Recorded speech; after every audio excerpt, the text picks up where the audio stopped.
Hello, আসসালামু আলাইকুম। কেমন আছেন সবাই? সো আজকে কি বানাবো বলেন তো? সরিষা তেল দিয়ে এবং সরিষা মাখানো যে আম রোদে শুকিয়েছিলাম এটা দিয়ে আমরা আজকে আচার বানাবো। তো এই আচারটাও কিন্তু অন্যরকম টেস্ট। সরিষা তেলের মধ্যে রসুন, আদা, তারপর আদা কুচি, তারপর হচ্ছে শুকনো মরিচ এটা সুন্দর করে একটু হালকা ভেজে নিয়েছি। তো এই ভাজা আর কি তেলের মধ্যে আমরা যে রোদে শুকিয়ে রেখেছিলাম যে সরিষা মাখা আমটা তো এখানে ঢেলে দিব। তো পুরোটা ঢেলে দিয়েছি।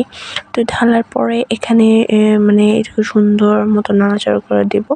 মানে যাতে তেলের ভিতরে আর কি ডুবাইয়া দিব আর কি, এক কথায় যেটাকে বলে। সুন্দর করে নাড়াচাড়া করে নেব যাতে পুরো আমের মধ্যে তেল আর কি মেখে যায়।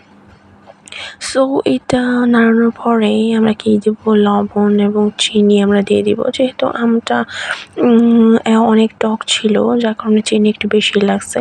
কারণ এত আবার টক আচার আমাদের বাসায় আবার কেউ খেতে চায় না। তো বাচ্চারা একটু মিষ্টি পছন্দ করে। তো মানে আচার অনেক পছন্দ করে আর কি সবাই ভাতের সাথে খেতে বা এমনিও খেতে। তো দেখেন কালার আস্তে আস্তে জাল দিয়ে মানে এখানে পুরো পানিটাকে শুকিয়ে নিতে হবে, তখন এরকম সুন্দর একটা কালার আসবে। তো আমরা এখানে সাথে একটু ভিনেগার দিয়ে দিব যাতে আচারটা যেহেতু আমরা একটু রেখে খাবো যাতে নষ্ট না হওয়ার হয়। সো দেখেন ফাইনালি আচারের কালারটা এত সুন্দর চলে আসছে।